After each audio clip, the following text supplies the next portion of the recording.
Hey everybody, DM Gallibond here, and this is Monster Monday for July 11th, 2022.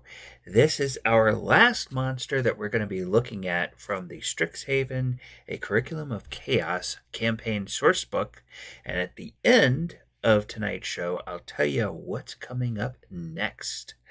All right, this time we are taking a look at Velomachus Lorehold, the fifth and final of the founder dragons that we've been looking at, and we're going to, as we've done with the others, imagine a life cycle for her and show what a Wyrmling, a young dragon, an adult dragon would look like, in addition to Velomachus, which is at the ancient category.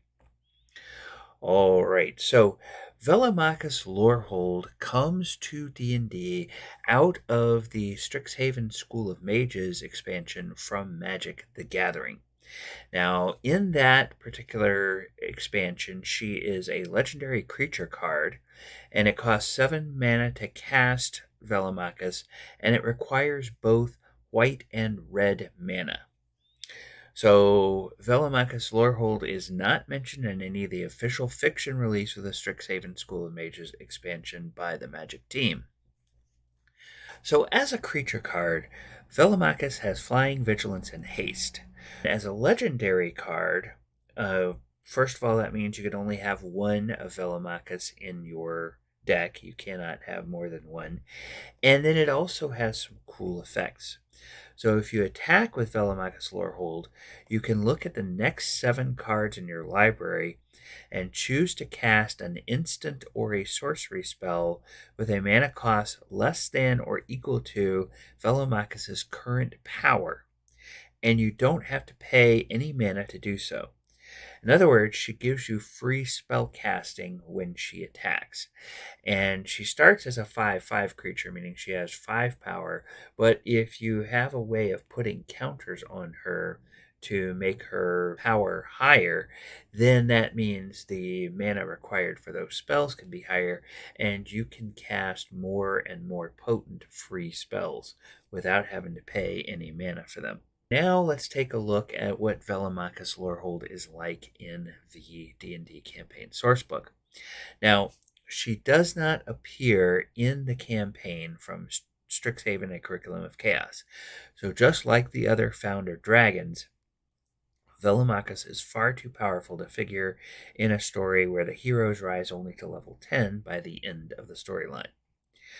So we do not get a physical description of Velomachus Lorehold in the campaign, but from the artwork, the head is very striking with a chin like an anvil and 3 massive horns at the edges of the mouth, so one at each edge, and then one right in the middle of the bridge of the nose. So Velomachus has large bony scales that are a dark reddish brown on the upper part of the body and snow white on the belly. Velomachus also has long scrolls draped over her wings and neck that appear almost like the reins of a horse. Now, however, the campaign does give us a description of the visual effects of her special abilities. So Velomachus's spells, legendary actions, and breath weapon are accompanied by, quote, visual effects resembling tomes and scrolls composed of golden light, perceptible distortions as time doubles back on itself, and thunderous sounds, end quote. So now looking at the lore for Velomachus, we learn from the campaign that Velomachus Lorehold was the first dragon of Strixhaven to master the magic of order and chaos, the flow and prediction of events through time. Her magic encourages exploration and discovery through the lens of creating a direct conduit to the past. And she founded Lorehold College to ensure that mortals would never forget the lessons of the past. After living for centuries, Velomachus has grown tired of watching the same mistakes repeated continually.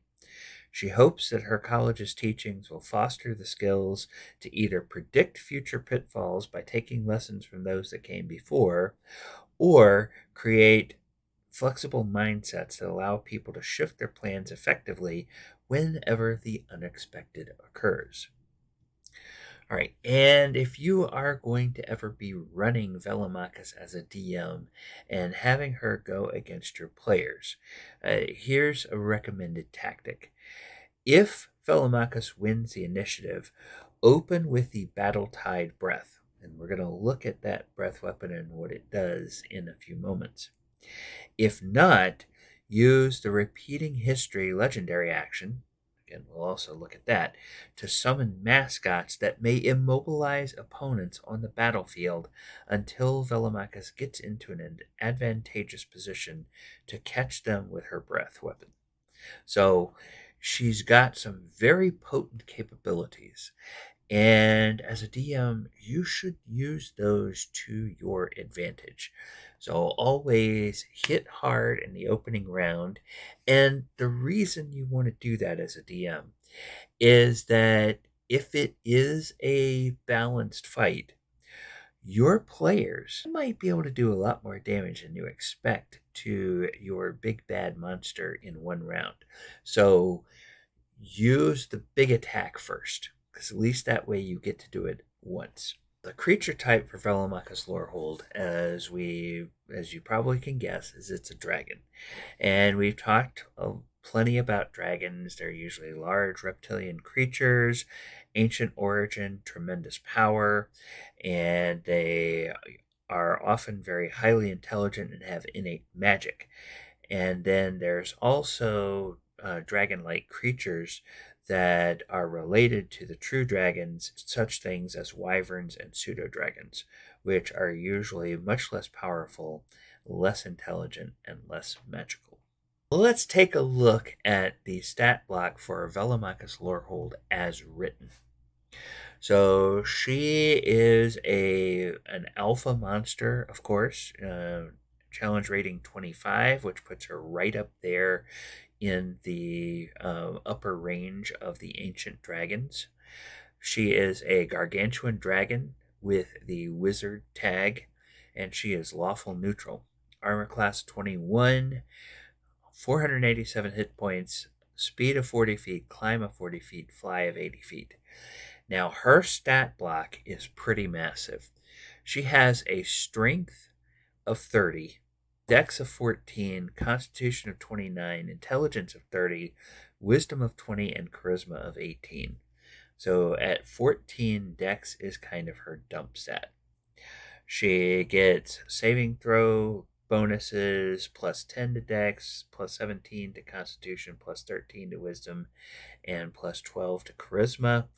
She has a boatload of very high skills, arcana, history, investigation, all at plus 18, perception at plus 13. She's immune to thunder. And if you'll recall, most of the founder dragons are actually immune to 2 types of damage. Velomachus is only immune to 1. So she's got blind sight out to 20 feet and a passive, or blind sight out to 120 feet, I should say, and passive perception of 23. And she knows all languages. And her proficiency bonus is plus 8. Now, as an ancient dragon, she has legendary resistance, so she can choose to succeed on a saving throw if she fails 3 times a day. And her action, she gets multi-attack, so 1 bite and 2 claws. Those attacks are at a plus 18 attack bonus. Bite is a reach 15, claws are a reach 10, and the bite will deal 1d10 plus 10 piercing damage plus 1d12 thunder damage. The claws will deal or reach 10 feet and will deal 1d6 plus 10 slashing damage, and if the target is huge or smaller, it is knocked prone. So then her breath weapon is called Battle Tide Breath. She exhales a thunderous sound in a 90-foot cone. Every creature in that area must make a DC 25 Constitution saving throw. On a failure, the creature takes 7d12 force damage and 7d12 thunder damage and is pushed up to 20 feet in a horizontal direction of Velomachus' choice. On a success, the creature takes half as much damage and is not pushed.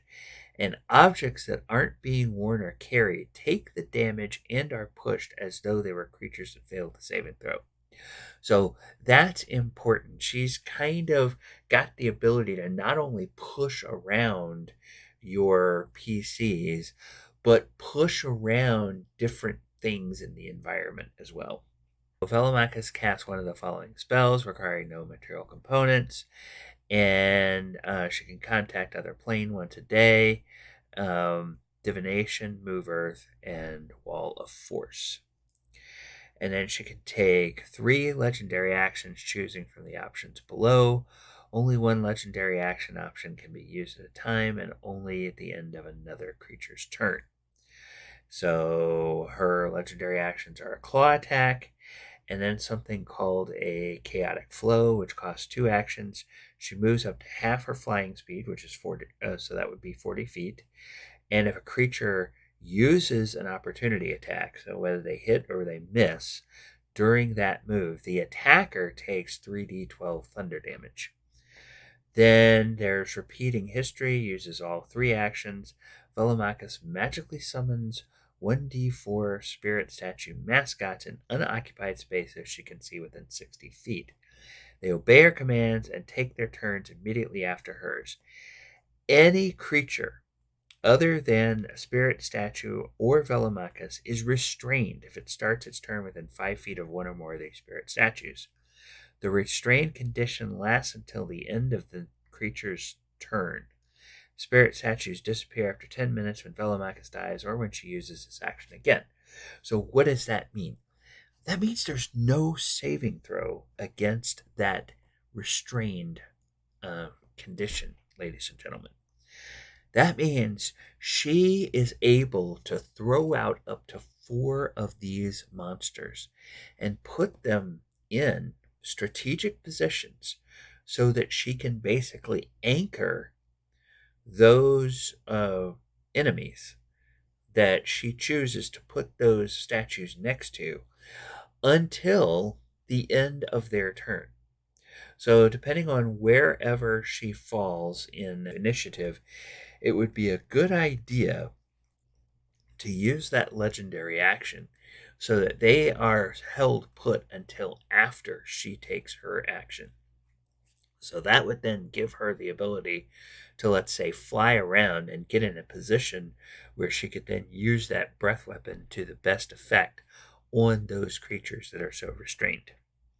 So keep that in mind if you are using her in a combat. Now let's take a look at what the different stages of the life cycle of Velomachus might look like. So obviously, as a CR25 monster, she is a high tier 4, end game boss monster.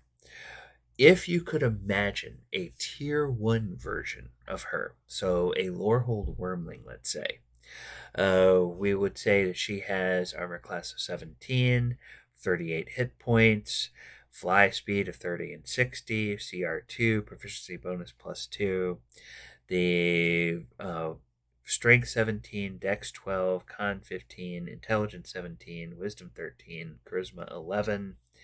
The breath weapon would deal 3d6 force and 3d6 thunder, and the only other attack she has is a bite, reach of 5 feet, and 1d10 +3 piercing and 1d6 thunder damage.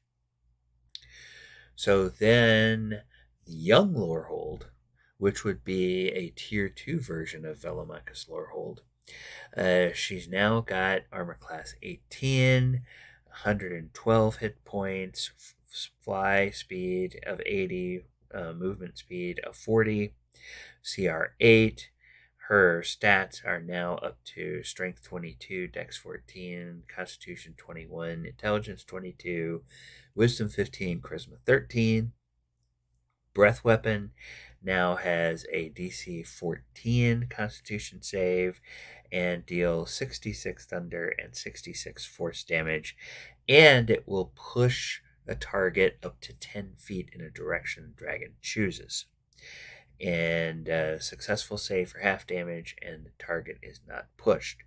Then it gets the bite attack and 2 claw attacks. So 1d10 plus 6 piercing and 1d8 thunder for the bite. And then the claw attacks 1d6 plus 6 slashing damage. And if the target is medium or smaller, it's knocked prone. And then finally, the Tier 3 version of Velomachus Lorehold. Her armor class is now up to 19. She's got 241 hit points, movement speed of 40, fly speed of 80, CR 15, strength 26, dex 14, con 25, intelligence 26, wisdom 18, charisma 17. Her breath weapon requires a DC 18 constitution save, or you take 68 thunder and 68 force damage, and you're pushed 15 feet in a direction the dragon chooses. So successful save for half damage, and you're not pushed. The bite is plus 13 to attack, 1d10 plus 8 piercing, and 1d8 thunder. The claws, again, plus 13 to attack, 1d6 plus 8 slashing, and if the target is large or smaller, it is knocked prone. And then also in the adult category, Velomachus picks up her legendary resistance, her spellcasting abilities, and her legendary actions. And of course, with the spellcasting, you could go with a subset of that, or make those a little bit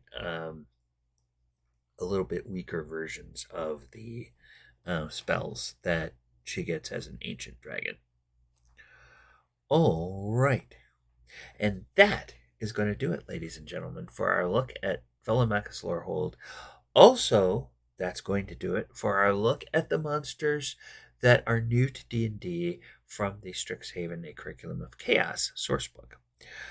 Next time, we are going to start looking at a sourcebook that came out in March of 2022, and that is the Critical Role Call of the Netherdeep sourcebook. And the first monster we're going to look at and imagine different tier variations for is the Alyxian Aboleth. I have been DM Gallibond. This has been Monster Monday. If you want to find me live online, you can come over to my Twitch channel and see any one of the actual play games that I run every week. So Sunday afternoons at 2 p.m., we do a 5th edition crossover planeswalking game where we cross the streams. Cross the streams, Ray! Between the 5th edition D&D and Magic the Gathering. And that happens Sunday afternoons, 2 p.m. Eastern. Then on Wednesday evenings at 8 p.m., we play our 5th edition Sword Coast Chronicles game. And that is where we play a homebrew story told through the lens of the 5th edition published campaigns. And right now, we are in the Tomb of Annihilation storyline. Then on Saturday nights, we play an old school game. We go all the way back to 2nd edition D&D, and we play through some of the classics. That's at 7:30 p.m. Saturday evening, and of course this is all Eastern Time US. Right now we are working our way through the original Temple of Elemental Evil in that game on Saturday nights. So come out, see how the old editions of the game work, look at some of the rules that they had and some of the ways that things have changed in the game between then and now. All of those live streams are over on the Twitch channel. All of the archives of my games, as well as all of the other direct to YouTube videos I have created, are right here on this YouTube channel. We also have a Patreon. If you would like to help us raise a little money to do even more stuff on our channel. All right. That's going to do it. But before we go, if you've been watching this far, please smash that subscribe button, like the video, share the video, and click the post notification bell so that you get notified every time new content drops on the channel. All right, everyone. I have been DM Gallibond. This has been Monster Monday. Thank you so much for watching. And remember, watch out for the monsters under the bed. Good night, everybody.